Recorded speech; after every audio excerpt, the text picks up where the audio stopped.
Hello everyone, welcome back to my channel. बच्चों, आप सबको कल पता लग ही गया होगा कि सीबीएसई ने बता दिया है कि आपका टर्म वन और टर्म टू का सिलेबस क्या होने वाला है, कैसे आपका सिलेबस, कितना मार्क्स का, कौन से चैप्टर मतलब किस टर्म वन में आएंगे, टर्म टू में क्या सिलेबस आएगा। जिन बच्चों को अभी तक ये नहीं पता कि टर्म वन और टर्म टू का, तो पहले आप इससे पहले वाली जो वीडियो अपलोड हुई है प्लीज वो जाके देखिए, क्योंकि इस बार आपके जो पूरा सिलेबस है वो टू पार्ट्स में डिवाइड है। एक आपका है टर्म वन और एक टर्म टू। टर्म वन आपका नवंबर टू दिसंबर होना है और टर्म टू आपका अप्रैल टू मई में चलेगा। तो सीबीएसई ने कल जो सबसे ज्यादा कंफ्यूजन या डाउट कह सकते हैं बच्चों को आ रहा था, टीचर्स को भी आ रहा था कि सिलेबस टर्म वन में क्या आएगा। ये तो पता था 50% सिलेबस आने वाला है, लेकिन उस 50% में क्या आ रहा है, क्या डिडक्ट होगा। आप सबको पता होगा लास्ट ईयर भी 30% सिलेबस डिडक्ट हुआ था, तो इस बार भी डिडक्ट होना था। अब वो कितना डिडक्ट हुआ, क्या डिडक्ट हुआ, कौन से चैप्टर्स में से डिडक्ट हुआ, वो सारा सीबीएसई ने कल नोटिफिकेशन में क्लियर कर दिया है। प्लस सीबीएसई ने ये भी बता दिया है कि कौन सा चैप्टर कितने मार्क्स का आएगा। एक तो डिडक्शन तो बता ही दिया, प्लस कौन सा चैप्टर कितने मार्क्स की, कितनी किसकी वेटेज होगी ये भी क्लियर कर दिया।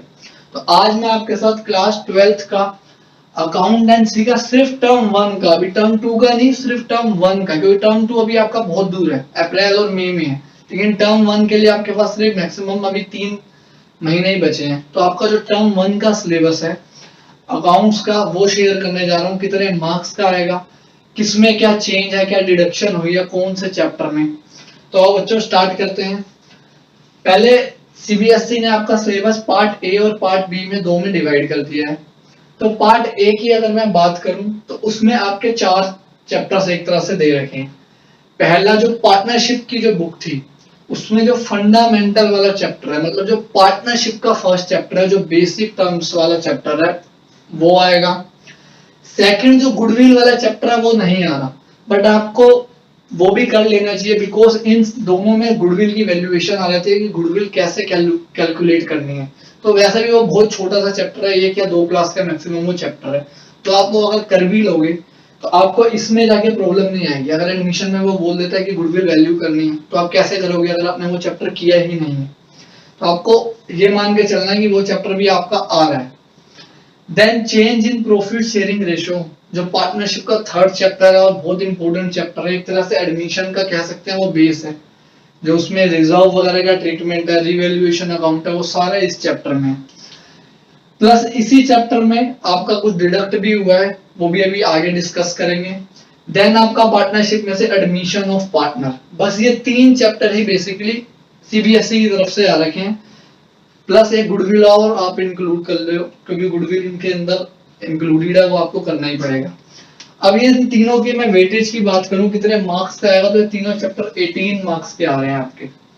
40 मार्क्स का आपका टर्म वन है, जिसमें से 18 के ये तीनों चैप्टर ही हैं। अब बात करता हूँ कि क्या इसमें डिडक्ट हुआ है। तो change in profit sharing ratio और एडमिशन में दोनों में एक टॉपिक है एडजस्टमेंट ऑफ कैपिटल। दोनों के चैप्टर के लास्ट में का ये टॉपिक है, सबसे लास्ट टॉपिक। तो ये दोनों में से ही डिडक्ट कर दिया गया है। लास्ट ईयर भी ये जो टॉपिक है डिडक्ट हो गया था, तो इस साल भी आपका ये डिडक्ट हो गया। प्लस जो चेंज इन शेयरिंग प्रॉफिट वाला जो चैप्टर है उसमें गुडविल को ट्रीटमेंट के 2 टॉपिक थे। 2 तरह से हम गुडविल को ट्रीटमेंट करते हैं, एक पार्टनर्स के कैपिटल के थ्रू एडजस्ट करते हैं, और एक में था कि गुडविल को पहले रेस करो और फिर राइट ऑफ करो। तो ये वाला जो आपका टॉपिक है ये कम्प्लीटली हट चुका है, इसको आपको करने की कोई जरूरत नहीं है। अगर आपने कर लिया है तो आप आगे इसको कंटिन्यू मत करना। अब मैं आपके बात करता हूँ पार्ट ए में एक और चैप्टर जो आपकी कंपनी वाली बुक है, वॉल्यूम 2 जो आपका, उसका अकाउंटिंग ऑफ शेयर्स वाला चैप्टर ये आपका आ रहा है। ये चैप्टर बहुत इंपॉर्टेंट है, बड़ा भी है। जो आपकी कंपनी वाली बुक है उसमें 3 ही चैप्टर हैं, accounting for shares, accounting for debenture और redemption of debenture. Redemption of debenture तो पूरा चैप्टर ही डिलीट हो गया, वो आपका बिल्कुल भी चैप्टर जो है कहीं उसका एक भी टॉपिक नहीं आएगा। अकाउंटिंग ऑफ शेयर आपका टर्म 1 में आ रहा है और अकाउंटिंग ऑफ डिवेंचर आपका टर्म 2 में आएगा। अब अकाउंटिंग ऑफ शेयर की मैं बात करूं तो अकेला चैप्टर देख लो आप बच्चों, 12 मार्क्स का ये चैप्टर है। तो आप मान सकते हो कि ये कितना बड़ा चैप्टर है, कितना इंपॉर्टेंट ये चैप्टर है। 12 मार्क्स, एक तरह से 40 में से अगर मैं 12 को कैलकुलेट करूं तो 30% आपका ये अकेला चैप्टर है। प्लस अब आपकी लास्ट थर्ड बुक जो है, इसमें एक चैप्टर है अकाउंटिंग रेशियोस, एक तो आपका ये आ रहा है, और final statement of company. Final statement of company बहुत इजी चैप्टर है, इसमें कोई ज्यादा कैलकुलेशन वगैरह नहीं है, सिर्फ कैसे फाइनल स्टेटमेंट कंपनी के पी&एल बैलेंस शीट बनते हैं, कितने टाइप के होते हैं, कुछ थ्योरी वगैरह है, ये बहुत इजी चैप्टर है। लेकिन अकाउंटिंग रेशियो में ज्यादा प्रैक्टिस लगती है, इसमें बहुत सारी रेशियोज होती है, कैलकुलेट करनी पड़ती है, बहुत सारे फॉर्मूलाज होते हैं। ये आपका आ रहा है 10 मार्क्स का, और इन दोनों में ही accounting for shares and part B में किसी में भी कोई चेंज नहीं है, नो चेंज, दोनों में कोई चेंज नहीं है। आपको एक पूरा चैप्टर कंप्लीट नहीं करने हैं। रेशियो सारी आ रही है, जितनी रेशियोस हैं अकाउंटिंग ऑफ शेयर्स में सारा आ रहा है, कोई टॉपिक डिलीट नहीं है। बस जो आपका डिडक्शन हुआ है वो होगा adjustment of capital and goodwill raising वाले जो टॉपिक है उसमें से। अब बच्चों इसके साथ आपको पता है आपका एक प्रोजेक्ट भी बनता है क्लास 12th का, उस प्रोजेक्ट के भी दो पार्टीशन कर दिए गए हैं, एक टर्म 1 का प्रोजेक्ट कर दिया गया, एक टर्म 2 का कर दिया गया, मतलब आपको हाफ हाफ बनाना पड़ेगा।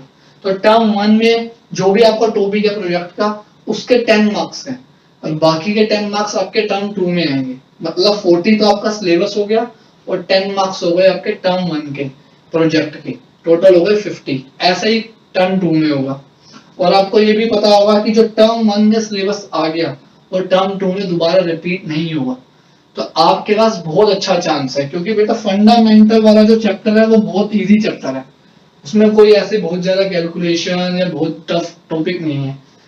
चेंजिंग प्रॉफिट शेयर और एडमिशन में एडजस्टमेंट ऑफ कैपिटल ही था जो थोड़ा डिफिकल्ट टॉपिक था, जो बड़ा टॉपिक था। अब सीबीएसई ने वो भी दया कर दिया आपके ऊपर, सुन ली भगवान ने आपकी काट दिया इस साल भी। और अब जो लास्ट टॉपिक जो ध्यान देने वाला है वो एडमिशन में जो गुडविल का ट्रीटमेंट है, जब पार्टनर गुडविल लेके आता है, अलग अलग केसेस हैं, वो बहुत इंपॉर्टेंट है, उसको आप बिल्कुल ध्यान से करना। 6-7 केस हैं, अगर मैं एमसीक्यू की बात करूं तो सबका एक एक केस बन सकता है, तो सारे केस बहुत ज्यादा इंपॉर्टेंट है। अकाउंटिंग और शेयर्स तो आपको पूरा ही करना है, कोई डिडक्शन नहीं है, बहुत बड़ा चैप्टर है आपका, अकेले ही 1 मंथ खा जाता है ये चैप्टर। ठीक है, तो मैं आपको एक सजेशन देना चाहूंगा कि इस जो ये पार्ट है आपका, इसको बहुत अच्छे से करना है बेटा, क्योंकि ये इजी पार्ट है।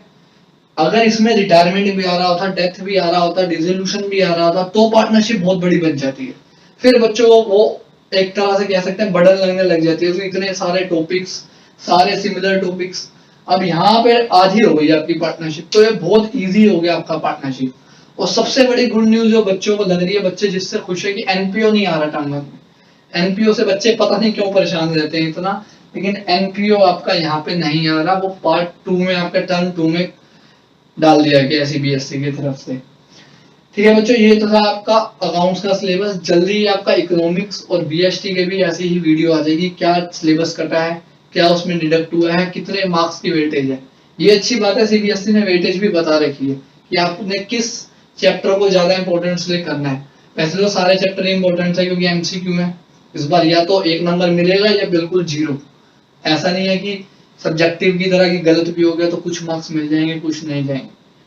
ठीक है बच्चों, जल्दी ही आपके लिए एमसीक्यू के लिए भी क्वेश्चन में प्रोवाइड करवाऊंगा, टेलीग्राम ग्रुप बनाऊंगा, उसमें आपको ज्वाइन करना है, और उसमें आपके क्वेश्चंस आएंगे, नोट्स अवेलेबल होंगे, क्वेश्चन आएंगे, कितने टाइप के क्वेश्चन बनेंगे वो सब आने वाले हैं। तो चैनल के साथ जुड़े रहें, सब्सक्राइब करें, शेयर करें और वीडियो को बिल्कुल लाइक करें।